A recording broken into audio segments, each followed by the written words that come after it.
അമ്മേ, എന്തൊക്കെയാ വിശേഷം അടുക്കളയില്? വിശേഷം വല്ലതും ആയ ഞാൻ അറിയിക്കാം. വിശന്നിട്ട് വയറ് കത്തുന്നു, പെട്ടെന്നാവട്ടെ.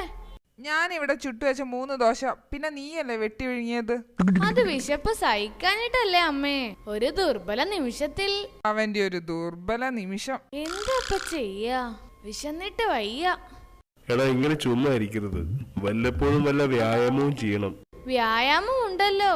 ഉണ്ടല്ലോ, മുഖവ്യായാമമായിരിക്കും. Full time തീറ്റയല്ലേ? ഓ, ഒരു തമാശ. വയറും ഒരു ശരീരഭാഗമല്ലേ അച്ഛാ? എടാ, തിന്നുന്ന ഭക്ഷണത്തിലെ കലോറിയൊക്കെ പുറത്തേക്ക് കളയണമെങ്കിൽ വ്യായാമം മസ്റ്റാ. ഞാനിപ്പോ എന്താ വേണ്ടത്? നീന്തലാണ് ഏറ്റവും നല്ല വ്യായാമം. അതുകൊണ്ട് നീ എന്തായാലും നീന്തൽ പഠിച്ചേ പറ്റൂ. അത് വേണോ? എനിക്ക് എന്തോ നീന്തലിന് കേട്ട അലർജിയാ.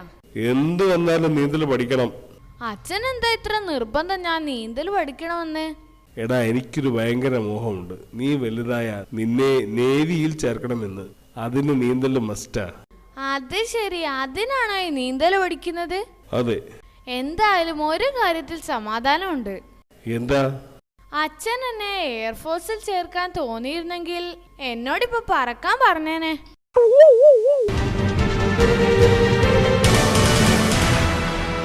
അമ്മേ, ഞാനൊന്ന് പുറത്തു പോയിട്ട് വരാം. ചില്ലറ പർച്ചേസ് ഉണ്ട്. ആഹാ, അതിന് അമ്മയൊന്നും വാങ്ങാൻ പറഞ്ഞില്ലല്ലോ. വളരെ പേഴ്സണൽ ആയിട്ടുള്ള പർച്ചേസാ. ഈ പർച്ചേസ് നടത്തിയില്ലേ എന്റെ അമ്മേ, പണി പാളും. ആരുടെ പണി? എന്താ സംഭവം? എല്ലാം വന്നിട്ട് പറയാം. ചേട്ടാ, കച്ചവടമൊക്കെ എങ്ങനെ പോകുന്നു? ഓ, കൊഴപ്പില്ലെന്നേ. എന്നാലും ഇങ്ങനെ ഒരു വിലക്കയറ്റം ഉണ്ടോ? അല്ല, മോനിപ്പ എന്താ വേണ്ടത്? അല്ല, ഇവിടെ അത്യാവശ്യം പച്ചക്കറിയൊക്കെ ഉണ്ടല്ലോ. ആ, ഉണ്ട്. മുട്ടയോ? ആ, ഉണ്ട്. എത്ര എണ്ണം എടുക്കണം? എനിക്ക് സാധാരണ മുട്ട വേണ്ട ചേട്ടാ. ഇവിടെയുള്ള എല്ലാ ചീഞ്ഞ മുട്ടയും ഞാൻ എടുത്തേക്കാം. അത് ശരി. ആഹാ, മോന് പിന്നെ എന്തൊക്കെ വേണം? ചീഞ്ഞ തക്കാളി ഉണ്ടേ മൊത്തം എടുത്തോളൂ. അല്ല, അറിയാത്തോണ്ട് ചോദിക്കുക. മോൻ എന്താ, തലയ്ക്ക് നല്ല സുഖമില്ലേ? ചേട്ടാ, തൊട്ടടുത്ത അമ്പലത്തിലെ ഒരു ഗാനമേളയുണ്ട്. ഓ, അത് ശരി. പാട്ടുകാരനെ അറിയാനാണല്ലേ? ഏയ് അല്ലല്ല, ഏറെ കിട്ടാതിരിക്കാനാ ഞാനാണേ പാടുന്നത്.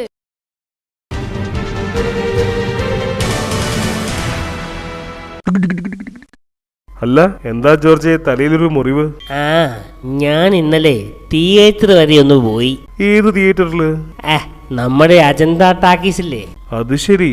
എന്താ തിരക്കല്ലേ? അതില് ജോർജ് ഉണ്ടായിരുന്നു അല്ലേ? ഉണ്ടായിരുന്നടാ. അവിടുത്തെ തിരക്ക് കാരണം പോലീസ് ലാത്തി ചാർജ് ഉണ്ടായിരുന്നു.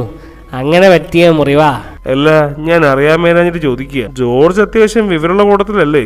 എന്നിട്ടും ആ പണ്ഡിറ്റിന്റെ പടം കാണാൻ പോയല്ലോ. നിങ്ങൾ എന്താ കരുതിയത്? തിയേറ്ററിൽ കണ്ട ആൾക്കൂട്ടം മുഴുവൻ ആ സിനിമ കാണാൻ വന്നതാണെന്നോ?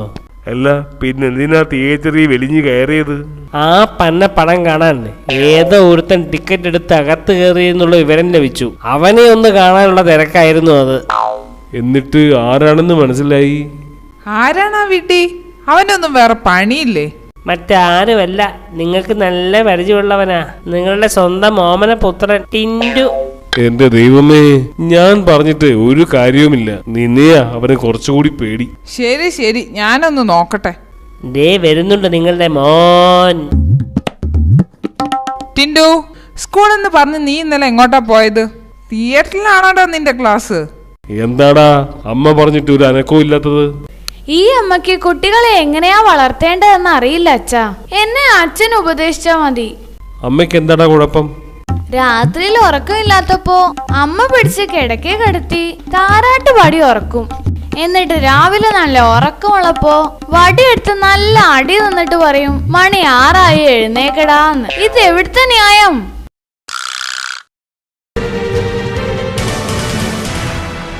ടിൻഡു മോനെ, ഞാൻ ഇന്ന് വളരെ ഹാപ്പിയാടാ. എന്താ, ലോട്ടറി വല്ലതും അടിച്ചോ അച്ഛാ? അതിന് മാത്രം ഭാഗ്യം എനിക്കില്ലടാ. ഇതല്ല. പിന്നെ എന്താ കാര്യം? ഞാൻ നമ്മുടെ പണിക്കരില്ലേ, പുള്ളിയുടെ അടുത്ത് നിന്റെ ജാതകം ഒന്ന് കൊണ്ടുപോയി. ദൈവമേ, ഇത്ര പെട്ടെന്നോ? എനിക്ക് വയ്യ. അതിന് നിനക്കെന്താണ് ഒരു നാണം? ഒന്ന് പോടുന്നു. ഞാനൊന്ന് 10ാം ക്ലാസ് കഴിയട്ടെ, എന്നിട്ട് മതി. എന്ത് കല്യാണം. കല്യാണമോ? ഈ പ്രായത്തിലോ? പിന്നെന്തിനാ ജാതകം കൊണ്ടുപോയത്? ഞാൻ വിചാരിച്ച കല്യാണത്തിന് പൊരുത്തം നോക്കാനാണെന്ന്. എടാ ജോത്സ്യര് പറയാ നിനക്ക് ഒരുപാട് കാലം പഠിക്കാനുള്ള ഭാഗ്യമുണ്ടെന്ന്. അതെനിക്കും അറിയാം. ഓരോ ക്ലാസ്സിലും എത്ര കൊല്ലം വീതം ഇരിക്കുമെന്ന് അറിയാൻ വല്ല മാർഗം ഉണ്ടോ അച്ഛാ? ജോത്സ്യർ ഇനി അതാണോ ഉദ്ദേശിച്ചത്? ടിൻഡു, സമയം പോക്കാതെ വല്ലതെടുത്ത് വായിക്കി. ഓക്കെ, അച്ഛനൊരു കാര്യം ചെയ്യ്, ഒന്നെന്റെ ഗിറ്റാർ എടുത്തു തരുമോ? അതെന്തിനാ ഗിറ്റാർ? അച്ഛനല്ലേ പറഞ്ഞത് എന്തെങ്കിലും എടുത്തു വായിക്കാൻ? ഞാൻ വിചാരിച്ചു വന്ന് ഗിറ്റാർ വായിക്കാമെന്ന്. ഓ, എന്തൊരു ബുദ്ധി. എടാ മാത്സ് ബുക്ക് എടുത്ത് വായിക്കാൻ. ഇന്നലെ മാത്സ് അല്ലേ പഠിച്ചത്? വേറെ എന്തെങ്കിലും ബുക്ക് എടുത്ത് പഠിക്ക്. സയൻസ് അല്ലേ? ഉറപ്പിച്ചല്ലോ, മാറ്റരുതേ. ഇല്ല ഇല്ല. ഓ, രക്ഷപ്പെട്ടു. സയൻസ് പഠിക്കേണ്ട ആവശ്യമില്ല അച്ഛാ. എല്ലാം പഠിച്ചു കഴിഞ്ഞോ? സയൻസിന് ഇതുവരെ പാഠം എടുത്തു തുടങ്ങിയിട്ടില്ല. മാഷ് ലോങ് ലീവാ. അപ്പൊ ഞാൻ നാളെയും സയൻസ് തന്നെ പഠിക്കാല്ല അച്ഛാ. എന്തതിശയമേ ദൈവത്തിൻ സ്നേഹം എത്ര മനോഹരമേ.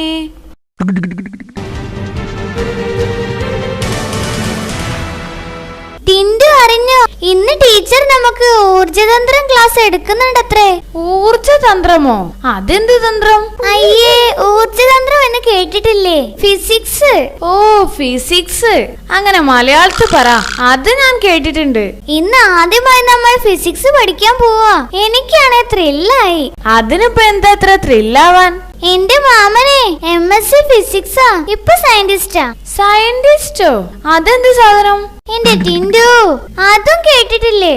ശാസ്ത്രജ്ഞൻ. ഓ, എനിക്കിതൊന്നും തലേ കേറില്ല. ശാസ്ത്രവും സൂത്രവും. ദേ മാഷ് വരുന്നു. കുട്ടികളെ, ഞാനാണ് നിങ്ങളുടെ പുതിയ ഫിസിക്സ് മാഷ്. എന്താണ് രാവിലെ തന്നെ പ്രാർത്ഥിക്കുന്നത്? ക്ലാസ് തുടങ്ങാൻ പോവാ. എല്ലാ ക്ലാസ്സും തുടങ്ങുന്നതിന് മുമ്പായി ഞാൻ എന്നും പ്രാർത്ഥിക്കാറുണ്ട് മാഷേ. ഞാൻ സാധാരണ ഉറങ്ങാൻ പോകുന്നതിന് മുമ്പാ പ്രാർത്ഥിക്കാറ്. ഞാനും അത് തന്നെ ചെയ്യാൻ പോയത്. പുള്ളി കണ്ടുപോയി. ഞാൻ ആദ്യം എനർജിയെ കുറിച്ചാ ക്ലാസ് എടുക്കാൻ പോകുന്നത്. എനർജി എന്നാൽ ഊർജം. ഇപ്പൊ നമുക്ക് അനുഭവപ്പെടുന്ന ഏറ്റവും ബൃഹത്തായ ഊർജ സ്രോതസ് ഒന്നേ ഉള്ളൂ, സൗരോർജം. സൗരോർജത്തെ വെല്ലുന്ന പുതിയൊരു ഊർജ സ്രോതസ് കണ്ടുപിടിക്കപ്പെട്ടിട്ടുണ്ട് മാഷേ. അതേത് ഊർജമാ? ഞാൻ അറിയാത്തൊരു ഊർജം. അതാണ് മാഷേ, സരിതോർജം.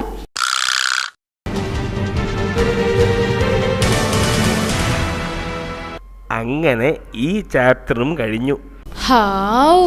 നമ്മൾ അടുത്ത ക്ലാസ്സിൽ പഠിക്കാൻ പോകുന്നതേ ഷിബി രാജാവിനെ കുറിച്ചാണ്. ഷിബിയോ? രാജാവിന് ചേർന്ന പേരാണോ മാഷേ ഇത്? ഒരു വെയിറ്റ് ഇല്ല. പേര് നോക്കണ്ട ടിൻഡു, പുള്ളിയുടെ സ്വഭാവം നിനക്കറിയാമോ? ഓ, എനിക്ക് എന്റെ സ്വഭാവം തന്നെ പിടിക്കുന്നില്ല. അപ്പഴാ ഒരു ഷിബി. അങ്ങേര് മഹാദാനശീലനാ. പുള്ളി അദ്ദേഹത്തിന്റെ സർവ്വ സ്വത്തുക്കളെല്ലാം ദാനം ചെയ്ത് അവസാനം സ്വന്തം ശരീരം വരെ അദ്ദേഹം ദാനം ചെയ്തു. ഭയങ്കരം തന്നെ എന്റെ മാഷേ. ഇത് കഥയല്ലേ, നടന്നൊന്നും അല്ലല്ലോ. അങ്ങനെ ചോദിച്ചാ പുരാണത്തിലുള്ളതാ. അതുകൊണ്ട് മാഷിന് ഉറപ്പുണ്ടോ ഇത് നടന്നിട്ടുള്ള കാര്യമാണെന്ന്? എനിക്ക് ഉറപ്പൊന്നുമില്ല. ഇല്ലല്ലോ. എന്നാൽ ഉറപ്പുള്ള ഒരു കാര്യം ഞാൻ പറയാം. എന്നാ പറ, ഒന്ന് കേക്കട്ടെ. ദാനശീലത്തെ കുറിച്ച് പറയുമ്പോൾ എനിക്ക് പറയാനുള്ളത് എന്താടാ ഇത്? പ്രസംഗമാ മാഷേ. അധിക പ്രസംഗം വേണ്ട, നീ കാര്യത്തിലോട്ട് വാ. മാഷി കേട്ടിട്ടുണ്ടോ വേലായുധൻകുട്ടി നായരെ കുറിച്ച്? ഇല്ല. ആരാ? എന്റെ മുത്തച്ഛനാ. ഇത്രയും മഹാനായ ഒരു ദാനശീലൻ ഈ ഇന്ത്യ മഹാരാജ്യത്ത് ഉണ്ടാവില്ല. ഓഹോ, എന്താ പുള്ളി ഇത്രയ്ക്കും സംഭാവന ചെയ്തത്? മുത്തശ്ശൻ തന്റെ സമ്പാദ്യം മുഴുവൻ അനാഥാലയത്തിലേക്ക് കൊടുത്തു, അറിയോ? മുഴുവനും? അതെ മാഷേ, മുഴുവനും. ഒന്നുമില്ലാതെ മുത്തശ്ശൻ പടിയിറങ്ങിപ്പോയി. എന്തൊക്കെയായിരുന്നു പുള്ളിയുടെ സമ്പാദ്യം? സമ്പാദ്യം എന്ന് പറഞ്ഞാ മാഷേ, പുള്ളിക്ക് പുര നിറഞ്ഞിരിക്കുന്ന 5 പെൺമക്കൾ ഉണ്ടായിരുന്നു. സ്ത്രീധനം കൊടുക്കാതെ ആരും കെട്ടുന്നില്ല. അത് പുള്ളിക്ക് ഇഷ്ടപ്പെട്ടില്ല. 5നെയും പുള്ളി അനാഥാലയത്തിലോട്ട് സംഭാവന ചെയ്തു. പാവം മുത്തശ്ശൻ.